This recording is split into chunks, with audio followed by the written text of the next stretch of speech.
Gordon, you've given me no shoddy LinkedIn messages to read to start this episode. Sorry.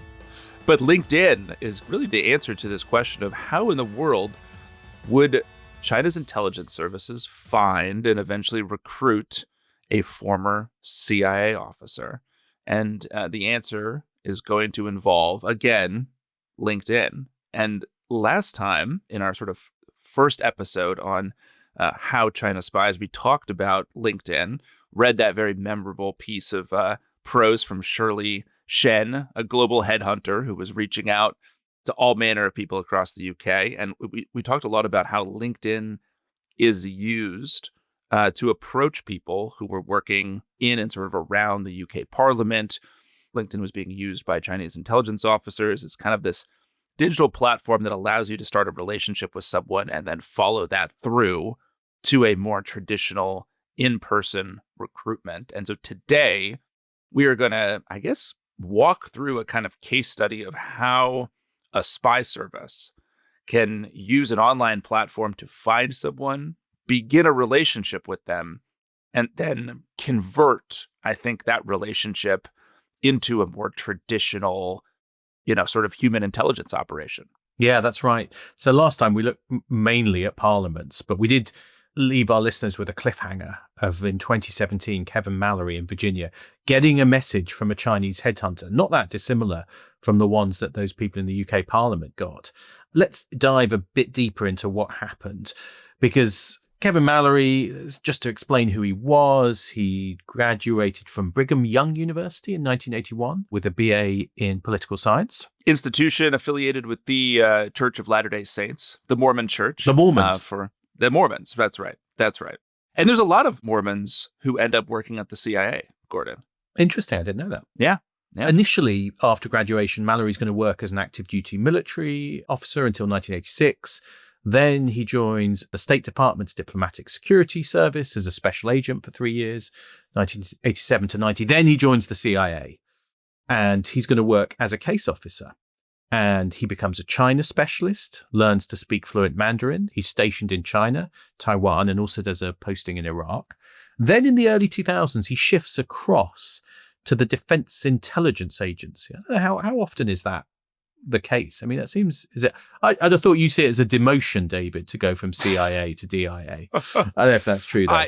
Yes, I have a very snobby attitude toward my DIA analytic compadres. Sorry, DIA. Who I see as definitely below the talents and capabilities of CIA analysts. So we just lost all of our DIA listeners. You've just insulted them in one fell swoop. I'm looking forward to hate mail that I will receive, and because I relish it. I relish conflict with the Defense Intelligence Agency. Gordon. Okay, great. Yes, that's right. Better you than me. So just to make clear, that is the McCloskey view, not the Guerrero view. But while in DIA, Mallory's responsibilities include serving as the handling case officer for covert human assets, who referred to in the kind of legal case around him as the Johnsons, as the pseudonym for them, which is, anyway, interesting pseudonym. But then interesting enough, he returns to the CIA as a contractor, 2010 to 2012, but then seems to lose his top secret clearance in October 2012 when he leaves government service.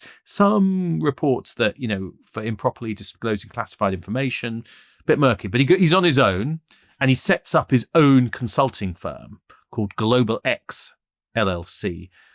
And this is where the trouble starts. All these former case officers who start consultancies, they all have a name that is as anodyne as Global X LLC. X. That is classic. Well, and his troubles start, as you might assume, given our banter up front of this episode, on LinkedIn. Isn't that right, Gordon? Because Mallory's contacted on LinkedIn by someone who presents himself as essentially a recruiter, a headhunter, who kind of dangles possible consulting work in China. Yeah, and they have some mutual connections on LinkedIn. And of course, it comes at a moment for Mallory, who is having trouble. He's missed at least 2 mortgage payments. He owes more than $200,000 on his mortgage. He's got $30,000, in credit card debt. And here's an opportunity. So this recruiter over LinkedIn arranges for Mallory to then contact someone else. This is the kind of chain we're talking about. Contacts a man identified as Michael Yang, who purportedly worked for a Chinese think tank in Shanghai, the SASS. Now, Yang, the US authorities say, is a spy, and they say that the Shanghai State Security Bureau, which is part of the Ministry of State Security, we talked last time about this kind of giant organization, and which has lots of regional bureaus. Well, this is the Shanghai State Security Bureau. And the claim by the FBI is that the State Security Bureau has a close relationship with this think tank, SASS, and uses it and its employees as spotters and assessors, which I guess means people who are trying to, look out for interesting candidates, doesn't it? Yeah, we talked last time, a little bit about some of the challenges that Chinese espionage presents in the ways in which it's a little bit unique, and we should not mirror image the way that, the CIA or, SIS think about espionage, conduct espionage onto the Chinese. And I think this is a great example of how China is able to sort of use a variety of actors for intelligence purposes that I think, frankly, maybe in particular in the States, it's kind of hard to do, because you think about the equivalent here in the States of like having an intelligence officer who has cover at a think tank. I mean, it would be like, a researcher at Brookings in DC who's actually a CIA case officer. That kind of cover could be really effective. It's not used. The CIA doesn't do that. So, but the Chinese, they use it all the time. So they've got a lot more flexibility, I think, in how they cover their officers. And in this case, it makes it seem, even though Mallory, I think, kind of knows what's going on, that's just my sense, there's enough cover here that he could maybe convince himself that it's all above board-ish. That's important, I agree, because I think he can tell himself, well, it's just a think tank. People can slightly kid themselves. Maybe this guy's not a spy. Maybe he really is a great business opportunity. And so Mallory is then going to have a video call with Yang, and we talked about video calls last time. And Yang says he's looking for a foreign policy expert to write some reports, do some consulting. Mallory's handwritten notes from that call indicate that there was an interest in, amongst other things, anti-ballistic missile defense systems. So something quite sensitive, but not, this isn't give us some secret documents. It's just, can you write some reports?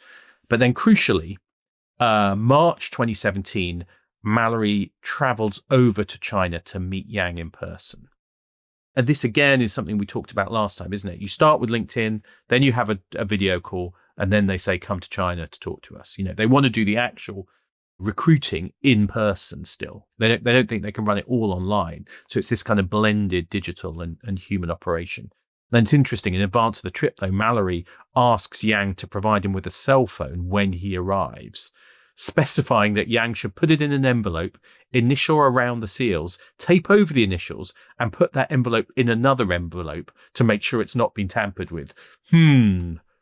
Those are always my instructions to Goalhanger when I arrive in the UK, Gordon, for my cell phone. My UK cell phone, I want it. There should be 7 envelopes that should all have the initials of Becky, our producer.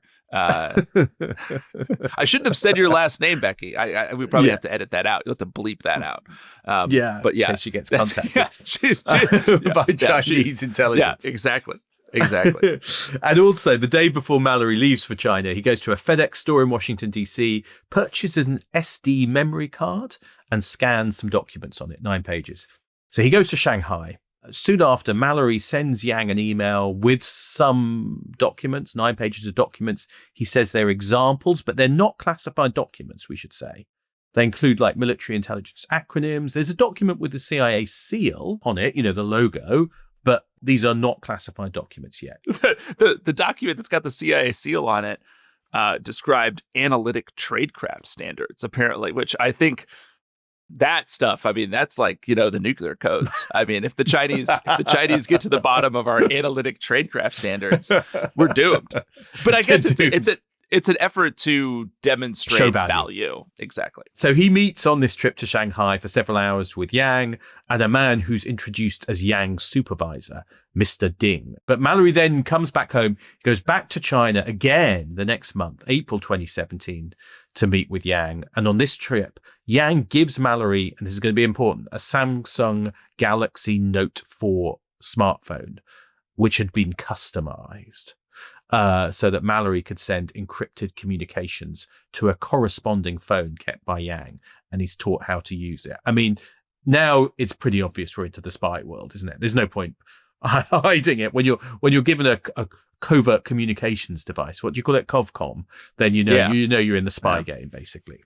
But then this is where it starts to get a little bit crazy, because he comes back from his second trip to China, April 21st, 2017, and Mallory at Chicago Airport is stopped by Customs and Border Protection agents. Now, I don't know. It may have been a normal search. There may have been a tip-off. I don't know. But it's interesting.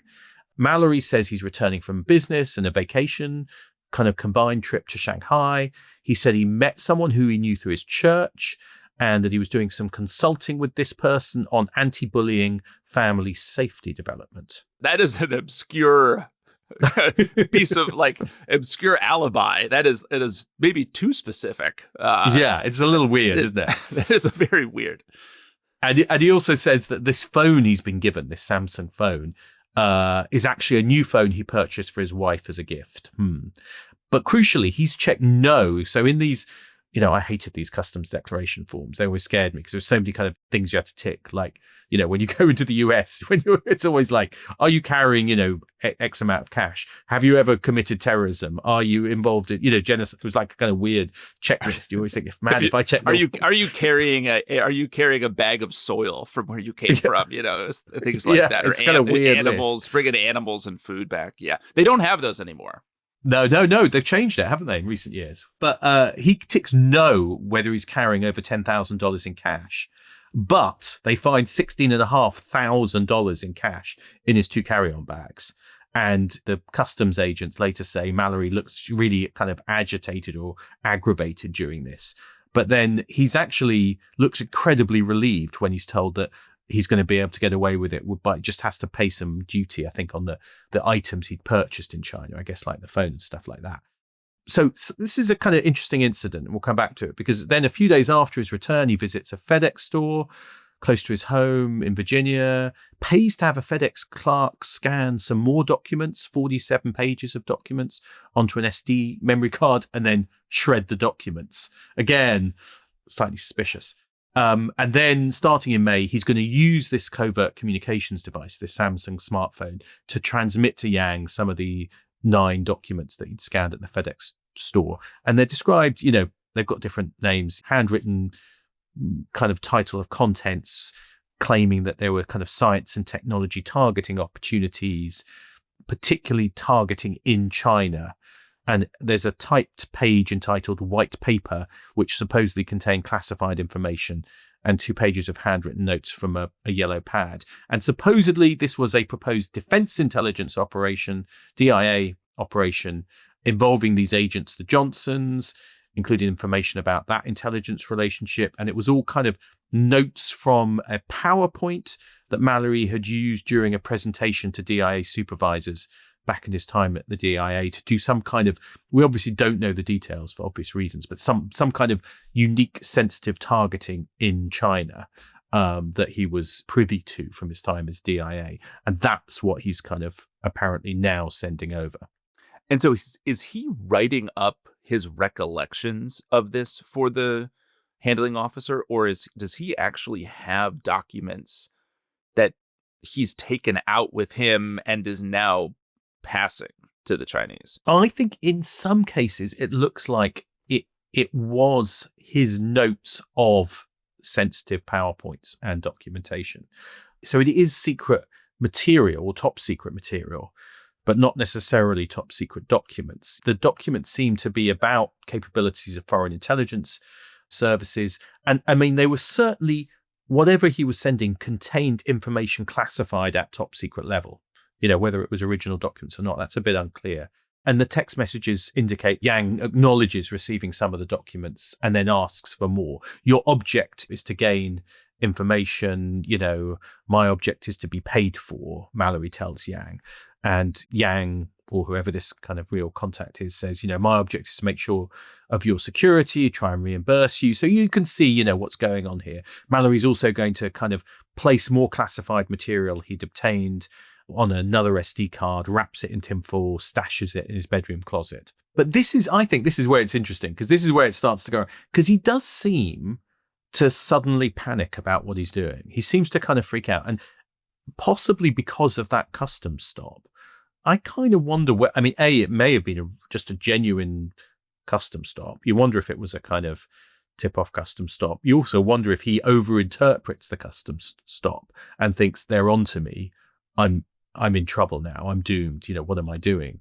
Because at that point, he behaves in a pretty odd way, doesn't he? It's kind of bizarre because he does, midstream in this relationship with Yang and the MSS, he reaches out to sort of an acquaintance who had worked with him at the CIA to get Mallory in touch with the CIA, right? To tell the agency that he'd been approached by Chinese intelligence on this business trip. And he kind of it seems like Mallory wants to get this on the record, which, is maybe the exact opposite of what you should do in this situation. Because he seems like he's almost going to try to spin it like he's being useful to the agency in some way. Yeah, I kind of wonder if either he's scared and he thinks, I'm going to get caught, I better go to them first. Or if he's thinking he can play a kind of clever double game. Because I wonder if what he's thinking is, if I tell them I've been pitched by Chinese intelligence, but not tell them I've actually started passing stuff, maybe I'll either get away with it, or they might use me as a double agent back against the Chinese, but I'll probably get away with it. But he's thinking, I can just pretend all that's happened is I've been pitched by the Chinese and I've had some contact with them, but kind of claim that there's nothing more to the relationship than that. But I agree, it's odd. It's a kind of, feels like a person who's panicking. There's a good piece by Tara McKelvey, who is an old colleague at the BBC and a really good reporter. And she suggests in the piece she wrote about this that, Mallory was hoping to become a double agent, but his messages, he's sending text messages to old acquaintances, linked to the CIA, and they're getting increasingly frantic. And so on May 12th, 2017, he meets with a CIA investigator. And he now kind of goes, I think these people I met in Shanghai were linked to Chinese intelligence. And I received a covert communications device and instructions how to use it. And he says he'll come to another meeting. And then comes the kind of crucial meeting. And this is a kind of wild meeting. May 24th, 2017, thinks he's going to meet the CIA investigator again. But this time it's the Phoebes, David. The Phoebes are there. This is a bad sign. This is a bad sign when there's Phoebes there. Yeah, they're there waiting for him. And Mallory says he's been contacted on social media by a Chinese recruiter. He's traveled out twice, he says that. And he says he's been paid $25,000 in total, which he says was in line with his billable rate as a consultant, including expenses. I mean, wow, that's $25,000 for... That's pretty good money for, I don't know, whatever consultancy he was doing on anti-bullying or whatever it was. It was something. yes, family development and anti-bullying. This is the going rate for this kind We're of... in the wrong game, David. We're in the wrong game. Yes, yeah, we are. We are. We need to respond to those messages from Shirley Shed. Let me just hold the recording a minute. Let me go back. So Mallory says he was encouraged to pursue employment with the US government in a position with access, which he said he was in the process of doing. He tells the Phoebes he received taskings to write papers about US policy, and that he responded, he says, by writing and delivering 2 short, what he says are unclassified, what he calls white papers, using information in his head as well as open source information. And he says, I didn't retain copies of this. I just sent it over. Well, why would you retain any copies of work that you produced? of the work you've done when it's open source, Yeah, madness. Totally dumb. But then, of course, crucially, he tells the Phoebes multiple times he didn't provide the Chinese with any other documents in any format, paper or electronic, beyond these 2 papers. Now, this is the funny bit. He's going to show the covert communications device, that Samsung phone, to the FBI agents and describe how it works. And this is where things really do go wrong for Kevin Mallory. I think, Gordon, maybe that's a good place to take a break right when this guy, Kevin Mallory, is thinking that the solution to all of his problems is to show the Phoebes the CovCom device that he has been using to communicate with the Chinese. Let's take a break. When we come back, we will see how in the world that wonderful idea goes terribly wrong.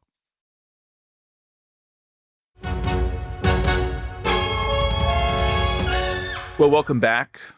Kevin Mallory, Gordon, is sitting with the Phoebes looking at his Samsung Galaxy smartphone communication device. And I guess it's about to all go sideways for him, isn't it?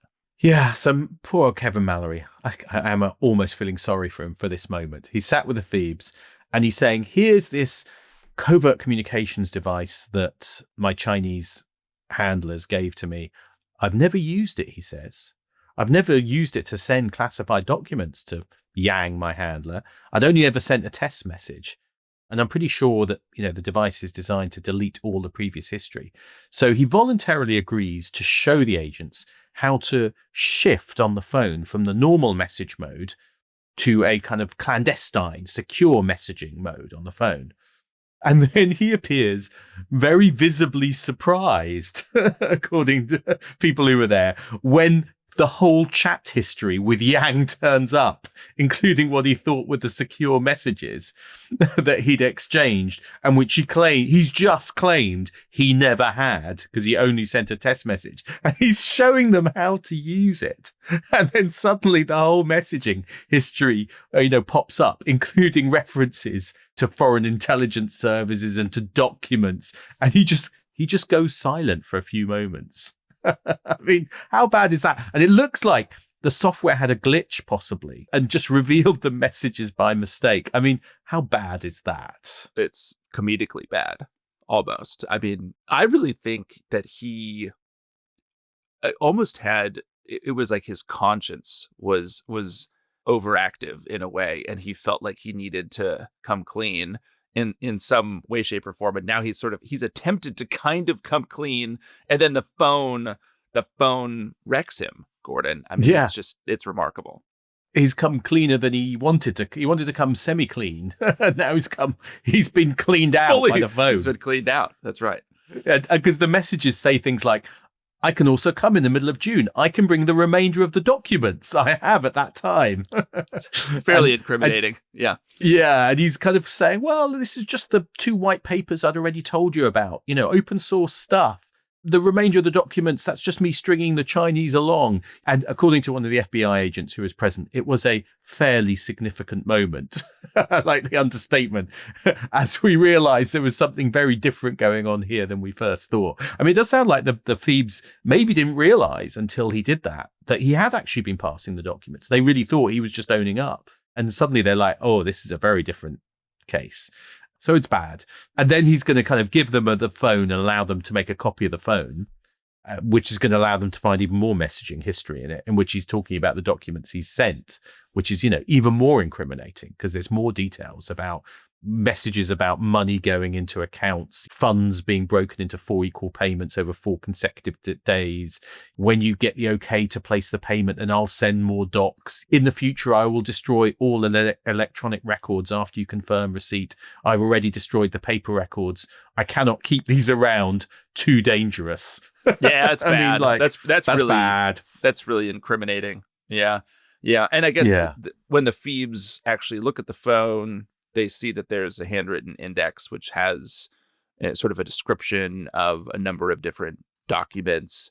And I mean, this is kind of, the jig's up here for Kevin Mallory. Yeah, the game's over. It's pretty clear that he's been using the device to send these documents.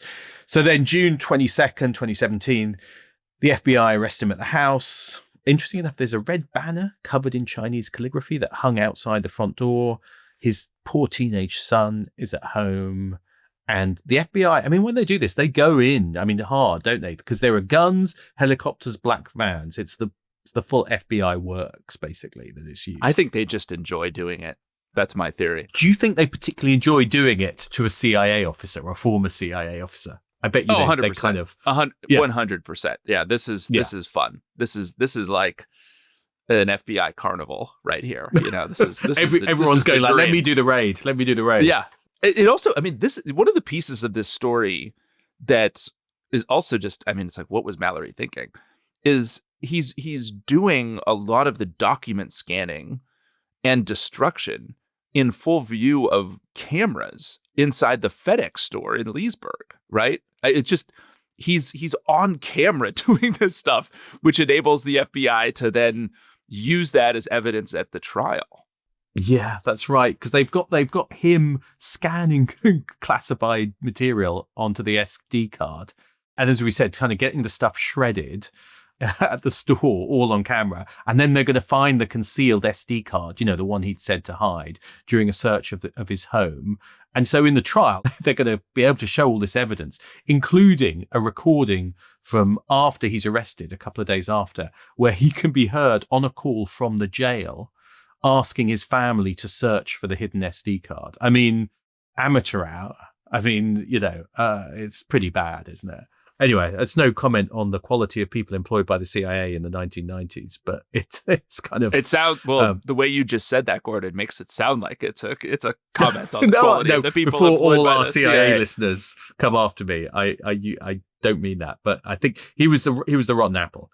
And as befitting a rotten apple, in May 2019, he's sentenced to 20 years under the Espionage Act. So he gets the full whack of the law for doing that.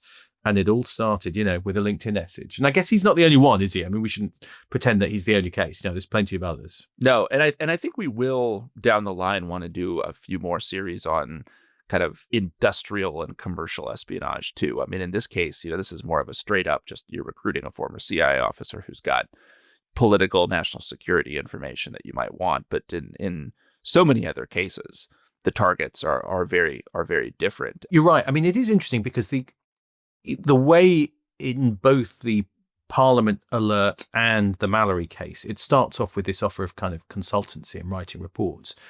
And that's what LinkedIn is there for, is for connecting people to kind of be able to ping and a pitch work to each other. So, the platform, which, and that we should say LinkedIn is, says it's working with governments to try and deal with this, has offered a new way of doing something that intelligence services have been using for some time. So it's not a uniquely Chinese thing, I think, to try and build relationships that way through that kind of cover. And I mean, China's Ministry of State Security, not often we're going to quote them, but, they say that West does this to them.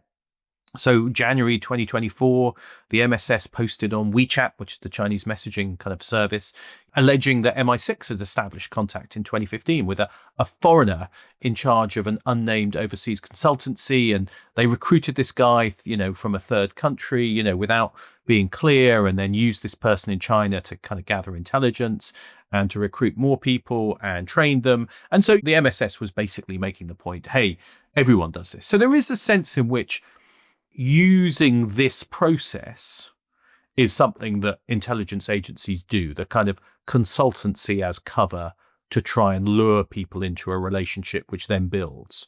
So I guess the question is what China does different? Absolutely, it's different. I've never liked this. We spy, they spy, everybody spies. Anytime a Chinese intelligence case is sort of unearthed, Kevin Mallory or whatever, right? You sort of get this reaction that, okay, well, this is just part of the game, right? Everybody spies. I think that statement it's true. And at its heart, though, it's completely misleading because of, I guess, a couple things. The scale is totally different. Yeah. It's totally different. We talked about this, throughout both of these episodes, that the Chinese can throw so many resources at this, that it's not fair, quote unquote. It's not the same. It's happening. They're bigger at than a very us. Different level. They're bigger than us. I think that the targets. But the second thing is like we talked in this series about more typical intelligence targets. Political types try to get into allegedly into Parliament in the UK. The reality, though, is that the Chinese look at sort of security competition, I think, across every possible domain, right? Scientific, commercial, economic, political, cultural. This is not how, I think, the CIA and SIS would sort of view the spy game with China, right? It's a much more narrow set of targets. And then the last point is just like, again, the strategies that the Chinese employ to steal IP, to capture networks of elites in the West. Like, these are not strategies, I think, that are widely deployed at scale by Western intelligence services. So I think it's like this everybody spies thing is just, it's ignoring the reality that the Chinese are spying differently and at a greater scale than everyone else. Let me come back to you a little bit, because I agree that actually China is different in the way it spies. I think they go after different targets. They do economic espionage in a way we don't. They do, I think, political interference in a way that we don't. There's a bit, though, of me which goes, why do we get to decide what's acceptable spying and what's not? Who gets to set the boundaries of why some things are? Because basically, recruiting Kevin Mallory, that is exactly what I think the Brits or the CIA would do to a MSS officer, Yes. An ex-MSS officer, if they could get it. Kind of political intelligence, counterintelligence, military intelligence, using consulting cover to try and get them. That case, I think, is actually very hard to go, hey, you can't do that. It's a bit like saying China's going to use an embassy to spy. Well, shock horror, we might do similar things, who'd have thought? So there's certain types of intelligence, which I think we do the same. There's definitely another category which China does, which we don't do. I think that is true, and I agree with you there. And they do it at a scale and with impact that we don't do. I think there's an interesting question is, who sets the rules in espionage? Who gets to decide what's allowed and what's not allowed? And I think it's right that we complain about it. I think particularly for me, the kind of political interference, I think that feels a big deal. The economic espionage, I agree. I think we should be complaining about it. Don't get me wrong. I don't think it's right that it happens. It's quite interesting from a moral perspective to decide where the boundaries are. But I definitely think we should be calling it out at the very least. Well, sure. I guess I'm not saying that I think it's even unfair. I don't think fair has anything to do with it. I just mean that when these Chinese spy cases come out and you hear the inevitable refrain that, well, everybody spies, it's just sort of... It's too simple. It's too simple.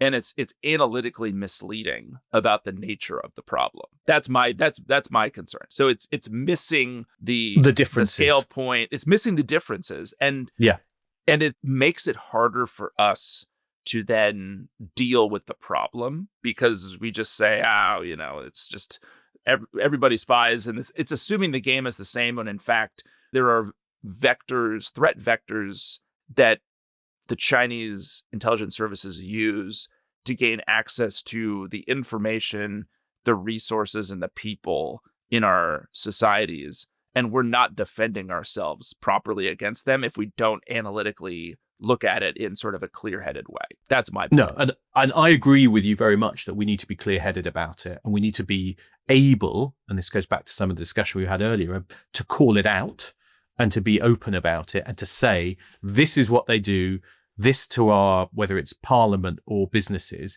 this is what you need to look out for, because this is what they're trying to do to us. I think we absolutely need to be kind of clear-headed about that. And I think the scale point is really interesting, because I think, the reality is they don't have to choose, are we just going to do political intelligence or are we going to do economic intelligence? They could do everything at vast scale, enabled by digital technology, and having whatever 600,000 people, maybe even more, in their kind of security and intelligence services, compared, if you're in MI5 or the FBI and you're kind of looking at that scale that you see incoming, that has a kind of strategic effect on your, whatever you think of the morality of it, on your economy and your political life. If they can do it at that scale and you don't necessarily have the resources and the ability to defend it against it, that is a kind of strategic risk for Western countries, I think, if they're not alert to it. And it's a pretty hard one to defend against. I agree.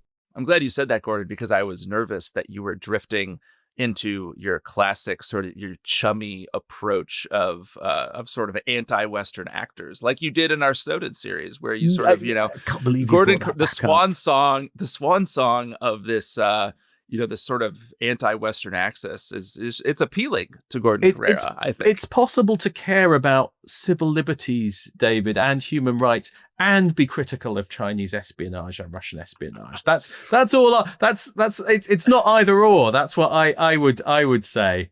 In fact, it should be and. Anyway, you've opened up a big one there. That's right. At the very end, I also think. There is a great, and Becky, our producer, has typed into the chat here. Do you think we would ever spy like this? And I think the answer, and this is something we haven't really talked much about in the series, but is really actually an important piece of the way that enabler of the way China spies is in part because it has a very closed political system and it is not an open society. And so when you think about the ways that Chinese intelligence agencies, state-owned enterprises, et cetera, can get access to our IP, can become investors in U.S. or Western companies, can target for acquisition companies that are in bankruptcy, and can get access to sort of politicians and elite networks all over the West. The way you do that is because we have a very open system. And it's not reciprocal. So like if we tried to do the same things back, we would have no purchase, right? Yeah, I exactly. mean, so it's out of the question. I think that's a challenge for us. It is. It's a structural challenge that you just can't, I think, do much about at scale. Yeah. So if we have one message though from this 2-part series, I think it's think before you link. When you get that request, think carefully. However tempting it may seem for that consultancy deal, I think just think twice, isn't it, David? If you're being paid $25,000 for anti-bullying consulting, you might something else might be going on. For the Chinese Ministry of State Security. Well, this has been a fun little journey into the world of Chinese espionage. We hope you have enjoyed it. Do go ahead and go to therestisclassified.com and join the Declassified Club. We should also say, Gordon, we'd be remiss if we didn't yet again mention that we are doing a live show. We are doing a live show. So if you want to hear more about Edward Snowden, hero or villain, and our differing perspectives on that and some other issues, we may find cause to disagree agreeably or agree disagreeably. Anyway, what it is, disagree agreeably. We're going to agree disagreeably. Yeah, exactly. Yeah. No. Live on stage. We are going to disagree disagreeably on stage. Are we? Yeah, it's going to be an extended struggle session between me and Gordon Carrera. So this could be the first and last live show that we ever do. So you better come. That's right. That's the 31st of January at the South Bank. So do get tickets. Only a few left. So do sign up if you want to come. But otherwise, we'll see you next time. We'll see you next time.